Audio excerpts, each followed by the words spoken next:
기아대책본부 대표를 지낸 그 정섭 장로님이라는 분이 계십니다. 그분이 이제 어떤 선교사님 주선으로 공산국가 이름은 나라 이름은 밝히지 않겠는데 어떤 나라에 들어가서 특강을 할 기회를 얻었어요. 근데 이제 선교사님이 이제 조심스럽게 부탁하기를 여기 지금 공안들도 와 있고 그래서 가급적 이제 그 기독교 얘기를 좀 빼고 어차피 기아대책본부가 이제 NGO 단체니까 담백하게 이제 NGO 단체를 소개하는 강의를 좀 부탁한다. 이렇게 당부를 받았습니다. 그래서 한 200~300명 정도 대학생들이 모여 있는 곳에 가서 이제 그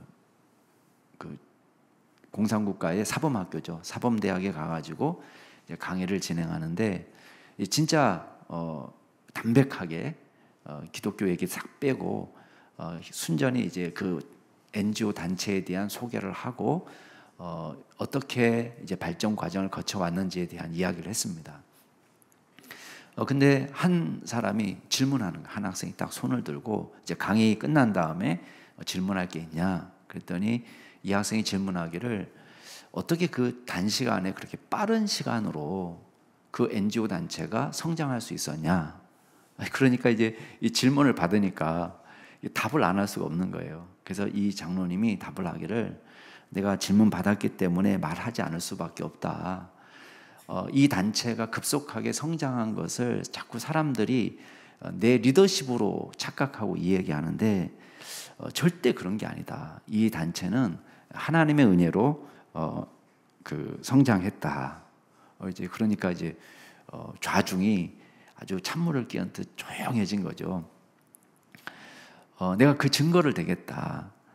어떤 그 선수든지 육상이든지 빙상 선수든지 수영 선수든지 늘 자기가 세운 기록을 자기가 깨라는 법은 없다.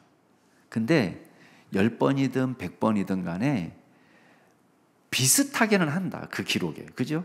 뭐 아무리 내가 컨디션이 안 좋아도 비슷한 수준에서 왔다 갔다 하는 거지 엄청나게 뭐 확 떨어지거나 그러지는 않는단 말이에요. 왜냐하면 평소 실력이 있기 때문에 그런 겁니다. 근데 내가 이거 다시 하라고 그러면 못 하겠다. 왜냐? 이거 내가 한 것이 아니기 때문에. 내가 일하지 않는 토요일, 주 5일 근무해서 토요일 지나고 주일 나서 월을 와 보면은 전혀 예상치 못한 일이 벌어져 있는 거예요. 자기는 알지도 못했고 자기가 조치를 취하지도 않았지만 와, 이거 하나님이 하셨다라고 고백할 수밖에 없는 그런 기적의 연속을 경험했다는 거예요. 그래서 자기는 다른 사람들이 내가 하지 않은 일을 내가 한 것처럼 칭찬할 때가 제일 괴롭다. 왜? 이거는 다 하나님이 하셨기 때문에. 나중에 알고 봤더니 그 질문을 한 청년이 공안이었습니다. 근데 자기가 질문한 거에 대한 답변으로 이제 하나님 이야기했기 때문에 이 사람이 뭐라고 얘기를 못한 거예요. 그리고 이 통역을 담당했던 여학생이 있었는데 선교사님이 아주 공을 들여서 전도하려고 그러는데 그렇게도 미꾸라지처럼 빠져나가면서 전도가 안 됐었는데 이 질문을 듣고 이 이야기를 듣고 이 사람이 예수를 믿게 됐습니다. 근데 저는 이 장로님의 고백을 들으면서 이 고백이 무슨 의미인지를 제가 어느 정도는 이해할 수 있게 되었습니다. 왜냐하면 남양주 충신교회를 개척할 때도 이런 비슷한 것을 많이 경험했습니다. 만약에 다시 하라고 그러면 더 잘할 자신이 있느냐? 더 잘할 자신이 없습니다. 2번 했다고 해서 우리는 경험이 쌓였으니까 경험이 있으니까 2번 하면 더 잘할 것 같다. 천만의 말씀이에요. 왜냐하면 우리의 실력이나 우리의 능력으로 된 것이 아니기 때문에 그렇습니다. 그러니까 이거는 아무리 똑같은 환경과 똑같은 방식으로 다시 시작한다고 해도 이거는 2번 이상 재현이 불가능한 거예요. 왜? 하나님이 하시는 일이지 사람이 하는 일이 아니기 때문에 그렇습니다. 그러니까 교회를 목회하다 보면은 우리가 알지 못했던 문제들이 그냥 지나갔다는 걸 알게 됩니다. 나중에서야 알게 됩니다. 아, 이게 하나님이 하셨구나. 우리 인간이 하는 게 아니구나 라는 것을 고백하게 됩니다. 처음 이 세상에서 교회가 시작될 때도 비슷합니다. 여러분, 제자들이 지금 처음 하나님의 교회를 세워나가는 이 과정 속에서 여러분들이 보실 때에 긍정적인 지표가 한 개라도 있나요? 긍정적인 지표라고 할 만한 것이 하나도 없습니다. 일단 거센 강력한 유대인들의 저항이 있습니다. 그리고 세속적인 헬라 도시에 가서 복음을 전해야 됩니다. 지금 모여있는 예수 믿는 사람들의 숫자는 120명 정도 이렇게 모여 있습니다. 매우 소수입니다. 만약에 이 사람들이 전 세계를 변화시킬 수 있는 세계 선교의 기틀을 마련할 거다, 아무도 그렇게 생각 못 했을 거예요. 예, 만약에 우리가 딱 그 정도 아니에요? 우리 보고 야, 이 교회가 전 세계 선교의 기틀을 마련할 거다, 초석을 마련할 거다. 지금 주변에 예수 믿는 사람 단 한 사람도 찾기 어려운 그 시기에 이 사람들이 세계 선교를 하게 될 거다. 여러분, 아무도 믿을 수 없는 일입니다. 긍정적인 지표라고는 하나도 없습니다. 그렇지만 이 사람들은 그저 순종하면서 따라갈 뿐입니다. 오늘 말씀에서는 예수님께서 승천하신 다음에 예수님의 제자들이 성령 강림을 기다리는 장면이 있습니다. 새로운 공동체를 준비하는 모습이 나옵니다. 자, 이 모습을 통해서 우리도 과연 무엇을 준비하고 어떻게 믿음의 생활을 해야 될지 함께 은혜 나누는 시간이 될 수 있으면 좋겠습니다. 자, 첫 번째 기억할 것은 새 이스라엘 공동체, 또 새로운 교회 공동체를 위한 준비는요, 무엇을 통해서 이루어지느냐? 기도를 통해서 이루어진다는 거예요. 기도, 찬송과 기도예요. 여러분, 초기 기독교회의 대표적인 특징은 찬송과 기도입니다. 이건 사실 믿음으로 변화된 사람의 특징입니다. 제자들은 찬송과 기도로 약속하신 것을 기다리고 있습니다. 여러분, 분명히 어려운 상황이에요. 예수님은 승천하셔서 예수님의 부재가 절실할 때입니다. 그런데 이 기간에 분위기가 어떻습니까? 우울 모드인가요? 제자들이 우울합니까? 아니에요. 절대 우울하지 않습니다. 제자들에게는 기쁨과 찬송과 기도가 있었습니다. 이 사람들은 예수님의 약속을 믿었어요. 자, 예수님이 뭐라고 약속했습니까? 약속하신 아버지께서 약속하신 것을 기다려라. 기다리기 위해서 이 예루살렘을 떠나지 마라. 그러면 몇 날이 못 되어서 성령으로 세례를 받을 것이다. 이 예수님의 약속이 있습니다. 떠나지 마라, 예루살렘. 그리고 기다려라. 성령의 세례는 복음의 역사를 위해서 가장 필수적인 것입니다. 우리가 제자답게 살 수 있는 가장 큰 비결은 어디에 있느냐? 우리가 성령의 사람이 되는 거예요. 제자들도 마찬가지예요. 여러분, 제자들이 원래부터 사랑하는 사람이고, 원래부터 담력이 출중하고, 원래부터 고난받는 자리를 좋아하고 그렇습니까? 아니에요. 우리하고 똑같은 사람들입니다. 제자들의 모습을 보면은 예수님께서 돌아가시기 전날까지 뭐 갖고 싸웁니까? 누가 크냐 갖고 싸웁니다. 다 자기 잘난 맛에 사는 사람들, 제자들도. 원래부터 겸손하고 사랑이 많고 낮은 자리에 가기를 좋아하고 절대 그런 사람들 아닙니다. 누가 크냐 갖고 싸우고 담력? 아유, 그런 거 없습니다. 예수님이 잡히실 때 뿔뿔이 도망갔던 사람들입니다. 비겁한 사람들입니다. 근데 앞으로 사도행전에서 만나게 될 제자들은 전혀 다른 사람이 되었습니다. 왜 달라졌습니까? 이 사람은 성령의 사람이 되어서 달라진 것입니다. 자, 제자들이 뭐 하고 있는지 한번 보실까요? 12절부터 14절 말씀까지 우리 같이 볼 텐데 함께 한 목소리로 읽겠습니다. 12절부터 14절까지 시작. 제자들이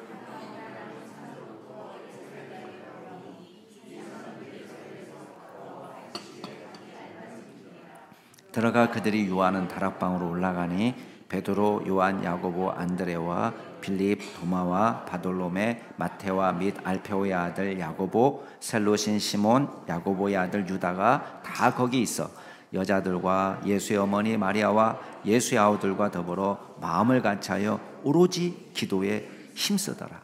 아멘. 자, 이 사람들이 지금 다락방으로 갔다고 이야기되어 있는데요. 그 다락방이라고 되어 있습니다. 그러니까 정관사가 붙어 있어요. 원문 성경에 보면 아마 그 다락방이라는 곳이 최후의 만찬을 나눴던 그 다락방일 가능성이 높고요. 그리고 사도행전 10장에 나오는 그 마가 요한의 다락방일 가능성이 높습니다. 예, 물론 뭐 그게 아니라고 해도 뭐 상관없지만은, 근데 중요한 건 뭐냐면 여기에 사람들이 이름이 쭉 나오잖아요. 이 다락방에 머물러 있는 사람들, 나중에 우리 15절에 보면 한 120명 정도 모였다고 되어 있는데, 이 사람들의 면면을 한번 보시기 바랍니다. 예루살렘에 있어야 될 이유가 하나도 없는 사람들이에요. 일단 제일 처음에 예수님의 제자들 이름, 11제자 이름이 쭉 열거가 되는데요. 거기 보면 최소한 베드로, 요한, 야고보, 안드레, 도마, 나다나엘까지는 갈릴리 어부 출신들이에요. 생계가 거기에 달려 있어요. 뭐 세리, 마태 같은 경우는 뭐 어느 정도 동네를 바꿔서도 할 수 있는 직업일 수 있지만 예루살렘에서 고기 잡을 수는 없잖아요, 그죠? 그러니까 이 사람들은 지금 예루살렘에 머무를 이유가 없습니다. 여인들은 어떻습니까? 14절에 나오는 여자들 나오는데, 이 여자들은 갈릴리에서 따라온 여자들이에요. 예수님의 십자가 밑에 또 무덤에 찾아갔던 그 여인들일 것입니다. 이 사람들도 한시적으로 유월절 명절을 따라서 온 것이지 계속 예루살렘에 살 수 있는 사람들이 아니에요. 가정도 있는 사람들이에요. 근데 이 사람들이 지금 머물러 있습니다. 그 다음에 14절에 보면 예수의 어머니 마리아와 함께 예수님의 형제들이 나옵니다. 이 사람들도 다 나사렛 사람들이고 생전에 예수님을 믿지 않았던 사람들입니다. 요한복음 7장에 보면 그 형제들까지도 예수를 믿지 않았다 이렇게 되어 있습니다. 그리고 마가복음 3장에 보면 예수님의 친족들이, 예수님이 막 귀신을 내어 쫓고 치유를 행할 때에 사람들은 예수님이 귀신의 도움을 받아서 저러고 있다, 이런 소문을 내는, 악의적인 소문을 내는 사람들 때문에 마가복음 3장에 보면 가족들도 예수님이 미친 줄 알았어요.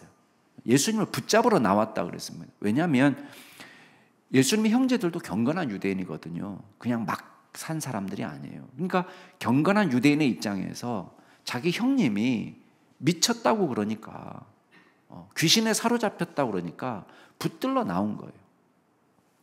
그만큼 회의적인 사람들입니다. 그리고 예수님을 이단아 취급했던 사람들이에요. 그리고 다락방에 모여있는 나머지 120명들도 마찬가지입니다. 여러분, 이 사람들이 예루살렘에 지금 계속 있을 수가 없는 사람들이에요. 생계는 누가 책임집니까? 얼마만큼 기다려야 됩니까? 근데요, 그 분위기를 한번 보세요. 절대 우울하거나 절망적이지 않습니다. 누가복음 24장에 우리 한 장만 더 걷으면 이게 누가복음 24장 나오죠. 이렇게 한 장만 탁 걷어보세요. 누가복음 24장 52절 53절. 예수님께서 승천하신 이후에 제자들이 한 일이 나옵니다. 23장 52절. 죄송합니다. 제가 사도행전 한 장 걷으면 요한복음 끝이네. 자, 전 누가복음 사도행전이 붙어 있다고 맨날 누가행전 입버릇처럼 말하니까 죄송합니다. 여러분을 힘들게 만들어서. 자, 누가복음 24장 52절 53절 한번 찾아보실래요? 네. 자, 같이 읽어보겠습니다. 52절 53절 시작. 그들이 그에게 경배하고 큰 기쁨으로 예루살렘에 돌아가 늘 성전에서 하나님을 찬송하니라. 자, 분위기가 기쁨이 나오죠, 그죠? 그리고 성전에서 찬송하고 있다고 되어 있습니다. 오늘 14절 말씀에 보면 마음을 같이하여 오로지 기도에 힘썼다 되어 있습니다. 여기서 두 가지 단어에 주목해야 되는데, 첫 번째 우리가 주목할 단어는요, 마음을 같이하여라는 단어입니다. 그리스어로는 한 단어입니다. 한 마음으로 합심하여, 그런 뜻이에요. 자, 혼자 기도하는 거 할 수 있죠, 그죠? 우리가 골방에 들어가서 기도하는 거 할 수 있습니다. 혼자 예배도 할 수 있습니다. 그러나 합심해서 하는 기도 능력이 있습니다. 예수님도 약속했어요. 너희 중에 두 사람이 땅에서 합심하여 무엇이든지 구하면 하늘에 계신 내 아버지께서 그들을 위하여 이루어 주시리라. 두 사람이 내 이름으로 모인 곳에 나도 그들 중에 있느니라. 왜 모이도록 하죠? 왜 함께 합심해서 기도하도록 하죠? 혼자 기도하면 안 됩니까? 혼자도 기도할 수 있지만 우리가 연약하기 때문에 혼자 있으면 우리가 같이 기도할 때보다 더 열심히 기도하지 않아요. 그런 거 경험해 보시죠. 여러분, 코로나가 우리한테 그걸 가르쳐 주지 않았습니까? 우리는 똑같은 사람이지만 우리가 모여 있을 때하고 흩어져 있을 때하고 엄청 다르다는 것을 우리가 깨닫습니다. 혼자 하는 거 힘들더라고요. 한 마음으로 함께 모여서 서로 격려하면서 기도하고 믿음으로 나아갈 때 파워가 있습니다. 그래서 우리가 모여 있는 것입니다. 저도요, 혼자 집에서 말씀을 읽을 때하고 여러분들을 생각하면서 말씀을 준비할 때하고 다릅니다. 심지어는 제가 설교를 준비하는 과정 속에서도 깨닫는 말씀이 있지만, 그러나 심지어는 이 강대상 위에 올라와서 말씀을 전하는 중에 깨달아지는 말씀도 있습니다. 이게 공동체가 주는 힘이에요. 그래서 하나님께서는 저와 여러분이 모이기를 패하는 자들의 습관과 같이 하지 말고 그날이 가까움을 볼수록 우리가 더욱 모이기를 힘쓰자라고 말씀하고 있는 것입니다. 모여서 합심하는 기도, 한 마음으로 열심히 기도하는 거예요. 그 다음에 또 한 가지 주목할 단어는 힘쓰다라는 단어입니다. 여러분, 이 힘쓰다라는 단어는 끈질긴 기도를 말합니다. 지속적인 사역. 우리는 알고 있습니다. 열흘만 기다리면 돼. 열흘만 기다리면 성령님께서 강림하실 거야. 우리는 아는 이야기예요. 근데 지금 기도하는 사람들은 이게 열흘을 기다려야 되는지 한 달을 기다려야 되는지 1년을 기다려야 되는지 모르는 거예요. 그러니까 우리 생각은 열흘 못 기다려. 그런데 이게 믿음이 없으면 기다릴 수 없는 일입니다. 하루가 가고 이틀이 가고, 여러분, 다락방에 지금 120명이 도대체 쌀을 몇 가마니를 먹어야 됩니까? 한 끼를 하려면 120명 식사를 하루 3끼, 다 금식 기도한 건 아니잖아요. 금식 기도한 건 아니니까 그거 지금 밥해 먹이느라고도 바쁠 거예요. 근데 이게 불평이 안 나오겠어요? 왜? 지금 예루살렘에 자기 집이 있는 사람들이 아니잖아요. 갈릴리에서 온 사람들이 태반인데 이 사람들이 지금 이 다락방에 죽치고 앉아가지고 먹고 있는 거예요. 집 주인은 어떻게 생각했을까요? 이 인간들 도대체 언제까지 죽치고 앉아 있을 거야? 이럴 수도 있지 않겠어요? 또 갈릴리에서 온 사람들 입장에서는 이거 도대체 예루살렘을 떠나지 말라고 했는데 얼마만큼 떠나지 말고 있어야 되는 거야? 며칠을 기다려야 되는 거야? 모든 게 다 불확실한 상황인 거예요. 근데요, 놀라운 사실은 이들이 끈질기게 기도하고 있다는 거예요. 오로지 기도에만 힘쓰고 있다는 것입니다. 불평이 나올 법도 한데 성경은 이 사람들의 불평을 기록하고 있지 않습니다. 오히려 반대로 늘 성전에서 찬송하고 하나님을 경배하고 또 집에 모여서 기도하고 약속하신 성령이 올 때까지 끈질기게 기도하고 있다는 것을 보여줍니다. 이게 뭘 보여주는 겁니까? 성실함, 부지런함, 착함 아니에요. 윤리 도덕적으로 설명할 수 있는 게 아닙니다. 이 사람들의 마음은 믿음이에요, 믿음. 이 다락방 소유주가 마음씨가 좋아서 아니에요. 믿음이에요, 믿음. 예수님의 말씀을 믿고 순종한 것입니다. 여러분, 제자들은 100% 예수님의 말씀을 다 이해하고 예수님을 믿었다고 보기 어렵습니다. 왜냐? 아직 약속하신 성령 세례를 경험해 보지 못한 사람들이에요. 그러니까 100% 다 이해는 못해요. 그러나 적어도 제자들에게 뭐가 있습니까? 예수님이야말로 살아계신 하나님이시고 나의 길이 되시고 나의 진리가 되시고 예수님이 부활이 되시고 생명이 되시고 예수님을 믿는 사람은 영원토록 죽지 않는다는 사실을 믿고 있습니다. 예수님은 진리이시기 때문에 약속하신 것을 반드시 이루실 분이고 허언하실 분이 아니고 거짓말하실 분이 아니고 주님께서 약속하신 것을 이루시는 분이라는 것을 철저히 믿고 있는 것입니다. 여러분, 이 신앙이 있으면 다른 모든 것은 상대화됩니다. 야, 예루살렘에서 뭘 먹고 사나? 무엇을 입어야 되나? 언제까지 죽치고 있어야 되나? 이런 문제는 중요하지 않아요. 어떤 직업을 가져야 되나? 그런 건 중요하지 않습니다. 왜? 전능하신 하나님과 비교했을 때 이 모든 문제는 다 상대적인 것입니다. 제자들은 온전히 예수님을 믿었기 때문에 약속을 믿고 기도하고 있는 것입니다. 여러분, 저희 남아인주 충신교회도 전능하신 하나님의 능력을 믿고 기도하는 공동체가 되기를 바랍니다. 합심해서 기도하고 끈질기게 기도하고 오로지 기도에 전념하는 믿음의 공동체. 이게 새 시대를 세울 수 있는 준비예요. 우리가 준비할 수 있는 다른 길은 없습니다. 저와 여러분이 기도에 힘쓰는 공동체를 세울 수 있기를 주의 이름으로 축복합니다. 두 번째 기억할 것은 새 공동체를 세우기 위한 두 번째 준비는 사람이에요. 사람을 세워야 돼요. 적절한 일꾼이 필요합니다. 이 말은 저와 여러분이 적절한 일꾼이 돼야 된다는 것을 의미하는 것입니다. 여러분, 구약의 이스라엘이 12지파로 구성된 것처럼 제자들은 새 이스라엘 공동체, 이 교회가 12제자들을 통해서 세워질 것이라고 믿었습니다. 이것은 제자들이 고유한 생각이 아닙니다. 이것은 예수님께서 약속하신 거예요. 마태복음 19장에 가면은 예수님께서 제자들이 이렇게 말씀하십니다. 세상이 새롭게 되어 인자가 자기 영광의 보좌에 앉을 때에 나를 따르는 너희들이 12보좌에 앉아서 이스라엘 12지파를 심판할 거다. 예수님께서 세우신 이 12제자가 새롭게 시작할 새 이스라엘 공동체의 토대를 만드는 사도들이 된다는 것을 생각했어요. 그런데 지금 문제는 가룟 유다입니다. 가룟 유다가 한 명이 지금 빠져나가면서 한 자리가 비게 됐어요.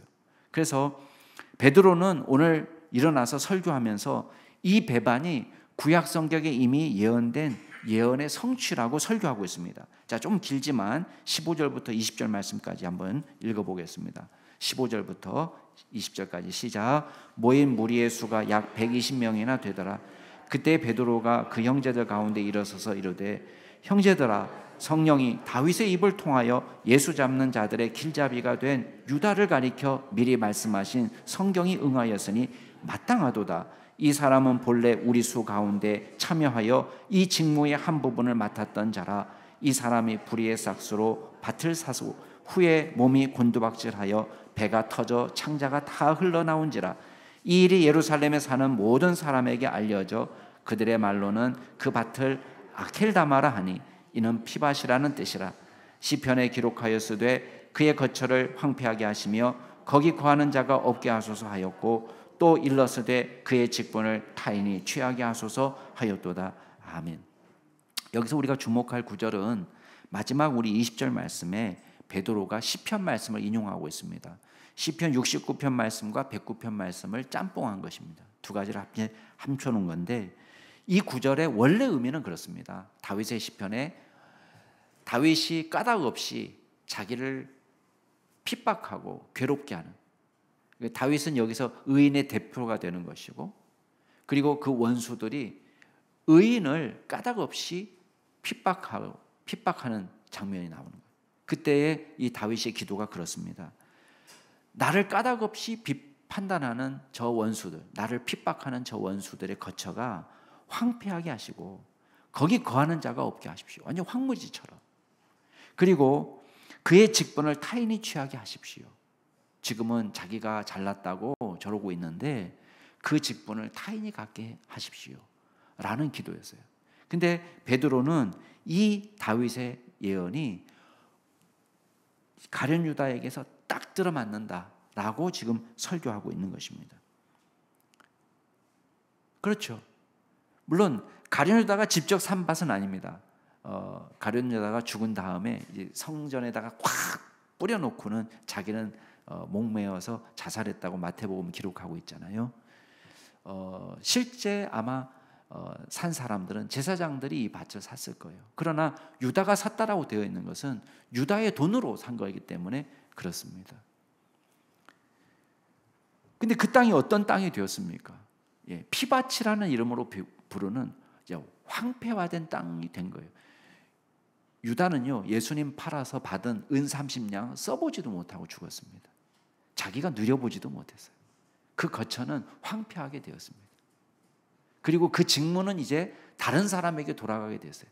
그 영광스러운 자리인데 예수님의 12보좌에, 예수님과 함께 12보좌에 앉아서 이스라엘 12지파를 판단한 그 영광스러운 자리를 자기가 박차고 나간 거예요. 바가지를 깨버렸어요.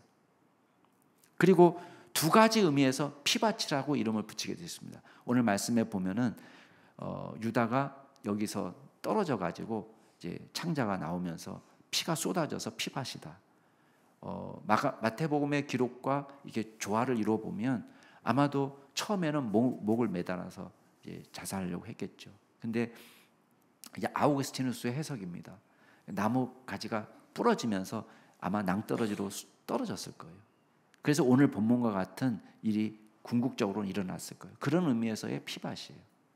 또 두 번째 의미는 뭐냐면 마태복음이 기록하고 있는 피밭의 의미는 예수님을, 의로운 예수님을 팔아서 산 돈이에요. 그러니까 피값이에요. 예수님의 피값으로 산 밭이기 때문에 이게 피밭이에요.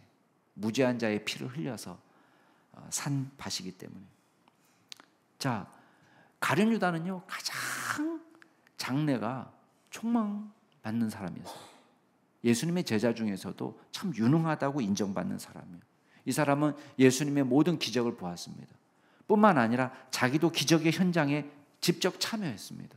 누가복음 9장에 보면 제자들이 나가서 각 마을에서 복음을 전할 때 제자들을 통해서 치유의 역사가 나타났습니다. 기적의 현장을 자기가 경험한 거예요. 뿐만 아니라 요한복음에 보면 돈꾀를 맡을 정도로 예수님이 신뢰했어요. 회계, 우리식으로 얘기하면 재정부장이 된 거죠. 재정부장을 맡길 정도로 예수님이 신뢰하고 아끼는 그런 제자예요. 근데 어떻게 됩니까? 요한은 이 가룟 유다를 뭐라고 고발합니까? 도둑이었다라고 고백해요. 도둑. 돈꾀를 맡았는데 거기서 공금을 횡령하는 거예요. 자기 멋대로 쓰는 거예요.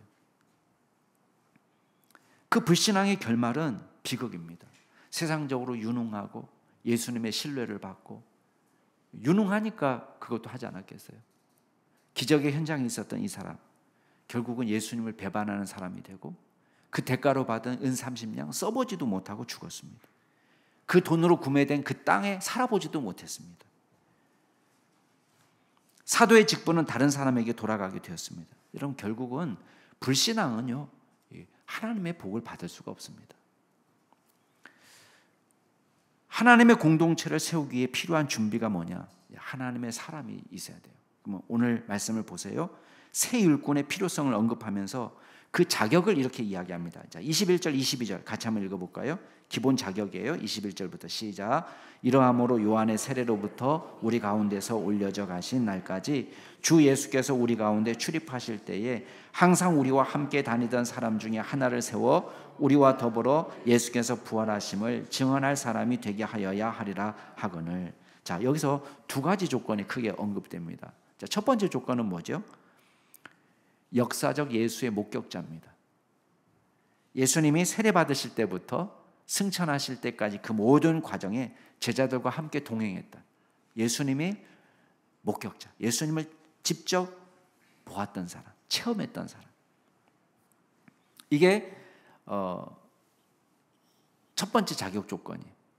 자, 이걸 보면 우리가 뭘 알 수 있냐면 12제자 외에도, 우리가 알고 있는 핵심 12제자 외에도 예수님을 따라다닌 다른 제자들이 제법 많이 있었다는 것을 짐작하게 됩니다. 그러니까 교회사가 요세비우스는 두 사람이 청거되잖아요. 하나는 요셉이고 하나는 ματ대아예요. 두 사람이 청거되는데 이 두 사람 다 우리가 누가복음 10장에 가면 70인 제자 나오죠. 70인 제자 기억나나요? 누가복음 10장. 예. 거기 보면 12제자 파송하는 장면이 아니라 70명의 제자를 둘씩 짝지어서 파송하는 장면이 나와요. 그 70인 제자 가운데 들어가 있었던 인물이었다라고 기록하고 있습니다. 그게 사실인지 아닌지는 우리가 잘 모르지만 적어도 첫 번째 자격 조건은 뭐냐면 예수님의 목격자. 예수님의 목격자. 예수님을 목격한 사람. 실제 세례요한부터 승천하실 때까지 그 모든 과정을 다 알고 있는 사람. 자, 두 번째 자격 조건은 뭐냐면 예수님의 부활을 증언할 수 있는 사람, 복음의 증인이 될 만한 사람을 이야기하고 있습니다. 그래서 22절에 보면 예수의 부활하심을 증언할 사람이 되게 하여야, 이게 목적이에요. 자, 일꾼을 세우는 목적이 그렇습니다. 자, 이걸 통해서 우리가 알 수 있는 건 뭡니까? 하나님이 쓰시는 사람은 어떤 사람이에요? 세상적으로 유명하거나 돈 많거나 또 권세가 있거나 이런 사람을 쓰는 게 아니라 어떤 사람을 쓰는 거예요? 우리식으로 얘기하면 예수님을 만난 사람, 또 복음의 증인이 될 만한 사람을 찾고 있는 것입니다. 이게 적임자예요. 하나님의 일꾼의 적임자. 세상적인 학벌이나 소유나 사회적 지위가 세상에서는 중요할 수 있습니다. 그게 뭐 나쁜 건 아닙니다. 그렇지만 적어도 우리가 교회에서 세우는 일꾼은 어떤 사람이냐? 예수님을 인격적으로 만난 거듭난 크리스찬이어야 돼요.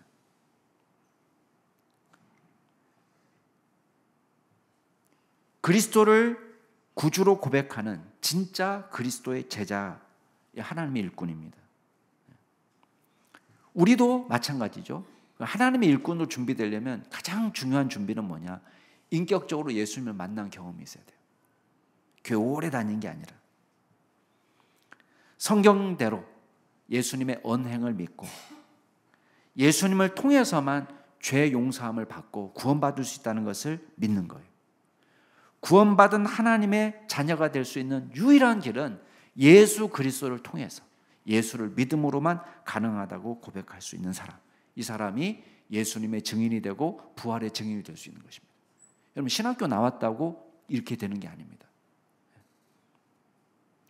미안하지만 신학을 공부해도 예수님만 우리의 유일한 구세주라는 사실을 고백 못하는 사람들이 덜어 있습니다. 덜어 있습니다. 예수님 말고 다른 구원의 길이 있는 것처럼 착각하는 사람들도 덜어 있습니다. 그리스도인은 누구보다도 내 죄에 대해서 절망하는 사람이에요. 교만할 수가 없습니다. 왜? 내 죄 때문에 예수님이 돌아가셨다는 것을 또렷하게 알기 때문에 예수님의 십자가 앞에 서면 내 죄가 크게 보이는 것입니다. 성경을 읽으면 읽을수록 내 죄가 크게 보입니다. 세월이 가면 갈수록 우리는 점점 겸손하게 됩니다. 왜? 주님의 은혜가 없이는 내가 살 수 없다는 것을 깨닫기 때문에. 내 능력으로 천만의 말씀입니다. 내 능력으로 되는 게 아닙니다. 교회 사람의 능력으로 되는 게 아닙니다. 여러분 생각해 보세요. 우리의 성령 충만과 교회 성장이 반드시 비례하지도 않습니다. 그러니까 쉽게 말하면 이런 거예요. 교회가 정체되어 있을 때 우리 목사님이 영적으로 다운되었나? 그것도 아닙니다. 반대로 교회가 막 부흥하고 있을 때 우리 목사님이 막 점점 성령 충만해지고 있느냐? 그런 것도 아닙니다. 우리 인간에게 뭐가 달려있는 게 아닙니다. 우리가 열심히 기도했기 때문에 교회가 부흥하고 있다. 그런 것도 아닙니다. 우리가 부흥하든 부흥하지 않든 상관없이 기도할 책임이 있습니다. 여러분 지금 다락방에 모여있는 120명의 성도들이 뭐 하고 있습니까? 오로지 기도에 힘쓰는데 막 부흥하고 있습니까? 아니에요. 어떤 면에서는 준비하고 있는 거예요. 우리는 그거를 무슨 상관관계가 있는 것처럼 정비례 한다? 절대 그렇지 않습니다. 여러분 저쪽 오지에서 힘들고 고생하고 정말 수고하는 그 선교사님들이 무슨 죄에 대한 대가로 그렇게 하고 있는 거라고 생각하십니까? 그분들은 성령 충만하지 않기 때문에 그 고생을 하고 있다고 생각하십니까? 그런 거 아닙니다. 우리가 착각하기 쉽습니다. 큰 교회 다니면 우리가 성령 충만해지나요? 반대로 우리가 소수면 우리가 신앙이 더 약해지는 건가요? 그런 것도 아닙니다. 우리는 우리 안에서 뭐가 잘 될 때, 내가 잘해서, 내가 성령 충만하기 때문에, 천만의 말씀입니다. 그런 게 아닙니다. 우리는 우리 자신을 보면은 하나님의 능력이 없이는 아무것도 할 수 없는 사람이라는 것을 깨닫게 됩니다. 그런데 십자가의 능력은 정말 대단합니다. 여러분, 이 보잘것없는 사람을 하나님의 의인이라고 불러주십니다. 저와 여러분의 저주, 수치, 사망의 운명을 다 가지고 가시고 예수님의 온갖 좋은 것을 우리에게 선물로 주셨습니다. 영생을 주시고 사랑의 성품을 주시고 의와 거룩의 성품을 허락하여 주시고, 이게 우리 게 아닙니다. 그리고 우리를 하나님의 일꾼으로 빚어주시는 것입니다. 마지막으로 우리가 볼 것은 일꾼은 세우는 방식을 한번 보세요. 어떻게 합니까? 23절부터 26절까지 한번 읽어볼까요? 시작. 그들이 두 사람을 내세우니 하나는 별명은 유스도라고 하는 요셉이요 하나는 matti아라. 그들이 기도하여 이르되 뭇사람의 마음을 아시는 주여, 이 두 사람 중에 누가 택하십니까? 봉사와 및 사도의 직무를 대신할 자인지를 보이시옵소서. 유다는 이 직무를 버리고 제 곳으로 갔나이다 하고 제비 뽑아 matti아를 얻으나 그가 11 사도의 수에 들어가니라. 자, 첫 번째 과정은 선택의 과정이 있습니다. 그죠? 이 사람들이 모여서 선택합니다. 두 사람으로 압축했어요, 후보를. 그래서 한 사람은 바사바 유스도라는 별명을 가진 요셉이고 또 한 사람은 matti아입니다. 그 다음에 한 일이 있습니다. 이 사람을 놓고 간절하게 기도합니다. 하나님의 뜻을 보여주시도록. 뭇사람의 마음을 아시는 주여, 이 두 사람 중에 누가 주님께 택하신 바 되어 봉사와 및 사도의 직무를 대신할 자인지를 보여주십시오. 간절하게 기도합니다. 그리고 마지막에 제비를 뽑아서 두 사람 중에 한 명을 뽑아서 그 결과를 믿음으로 수용하고 있습니다. 자, 오해하지 않기를 바랍니다. 우리 다 앞으로는 제비 뽑아서 결정하죠.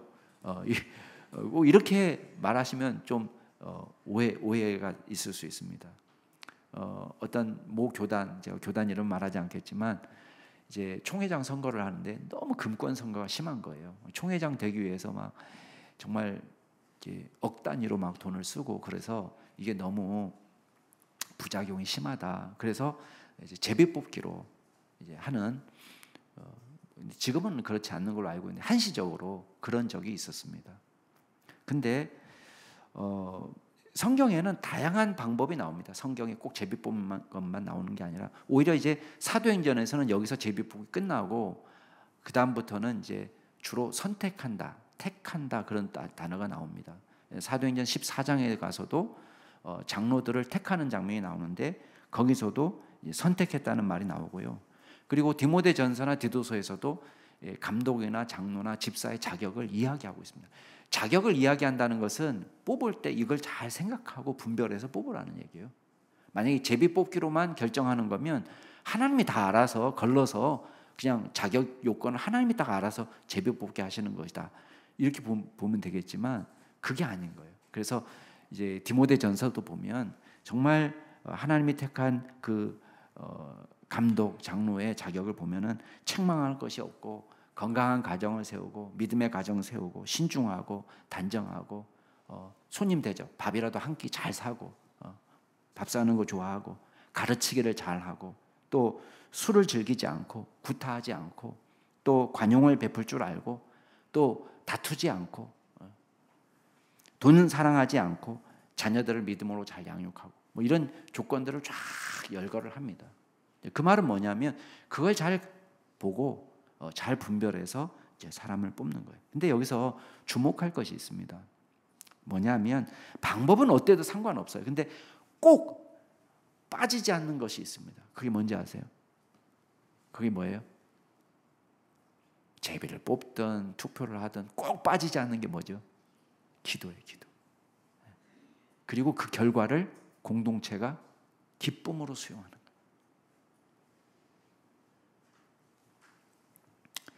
기도하고 열심히 기도하고 그다음 그 결과를 믿음으로 수용하는 거예요.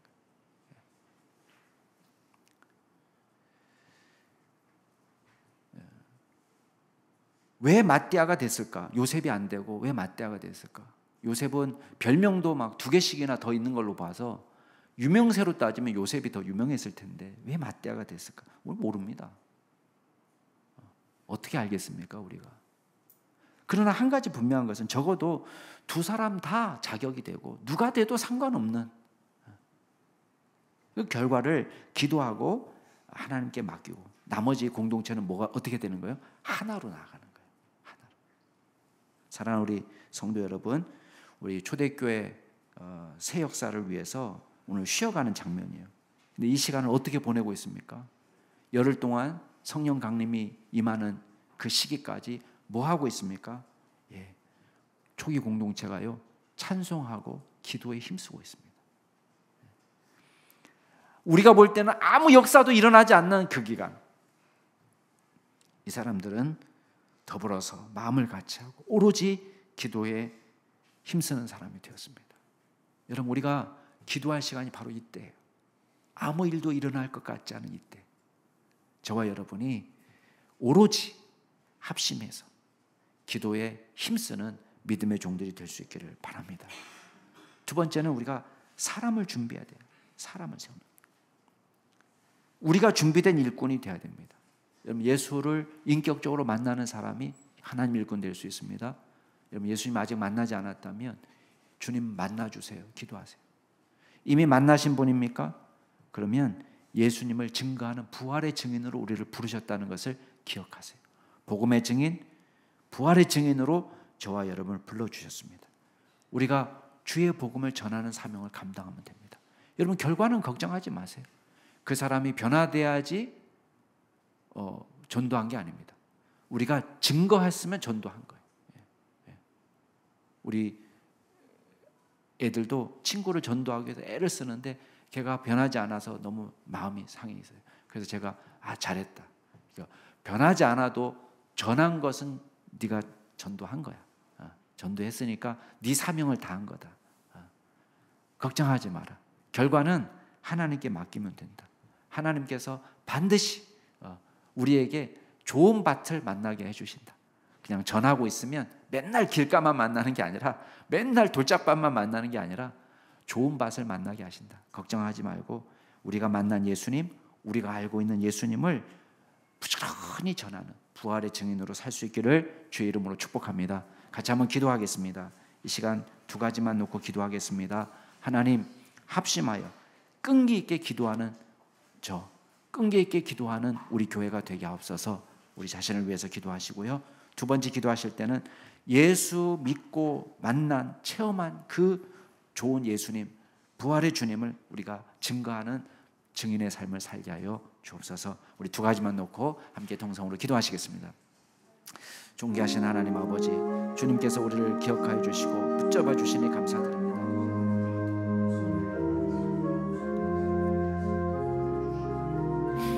우리가 능력이 없고 힘이 없지만 주님께서 우리를 불러주셨습니다. 아무 일도 일어나지 않는 것과 같은 이 시간에 오로지 합심하여 기도하는 믿음의 사람들이 될 수 있도록 우리를 이끌어 주시고 이 공동체를 인도하여 주옵소서. 주님, 기도가 살아있는 교회가 되게 하여 주시고 주님 앞에 무릎 꿇고 엎드리는 교회가 될 수 있도록 도와주옵소서. 능력이 내게 없음을 우리가 솔직하게 고백하고 우리의 주가 되시고 우리의 권능이 되시는, 우리의 생명이 되시는 예수님께 우리가 믿음으로 나아가는 저희들 될 수 있도록 도와주시고 성령님의 은혜를 간구하는 믿음의 종들이 될 수 있도록 주여 인도하여 주옵소서. 하나님, 이 교회 안에 기도 운동이 일어나게 하여 주시고 뜨겁게 주님을 찾게 하여 주시고 간절히 주님 앞에 엎드리는 종들이 되게 하여 주시고 우리가 모일 때마다 기도하는 귀한 종들이 되게 하여 주시고 하나님, 기도가 살아서 역사하는 귀한 교회가 될 수 있도록 주님 인도하여 주옵소서. 하나님, 주님께서 특별히 우리 가운데 일꾼이 필요합니다. 저희들이 먼저 일꾼이 되게 하여 주옵소서. 예수를 인격적으로 만나고 부활의 증인을 부활의 증인으로 살 수 있는 복음의 종들이 될 수 있도록 도와주시고, 주님만 예비하고 섬기는 귀한 종들이 될 수 있도록 도와주시고, 아버지 어느 곳에 있든지 하나님의 일꾼답게 쓰임받는 종들이 다 될 수 있도록 주여 인도하여 주옵소서. 그리하여 주님 우리를 통하여 기적의 역사를 보게 하여 주시고, 하나님께서 도우시는 능력을 우리가 경험하는 귀한 종들이 다 될 수 있도록 주여 인도하여 주시옵소서. 거룩하신 하나님, 승천하신 이후에 120명이 다락방에 모여 기도하는 모습을 보았습니다. 저희들도 합심하여 기도에 힘쓰는 교회가 되게 하여 주시옵소서. 공기가 탁하면 숨쉬기 불편해야 답답해하는 것 이상으로 기도하지 않고는 견딜 수 없는 불편함을 허락하여 주시옵소서. 간절히 주님 앞에 나아가는 믿음 주시옵소서. 또한 이 시대에 하나님의 일꾼이 필요합니다. 우리 모두 일꾼이 되어 복음의 증인으로 살아가게 하여 주시옵소서. 감사드리며 모든 말씀 예수 그리스도의 이름으로 기도드리옵나이다. 아멘.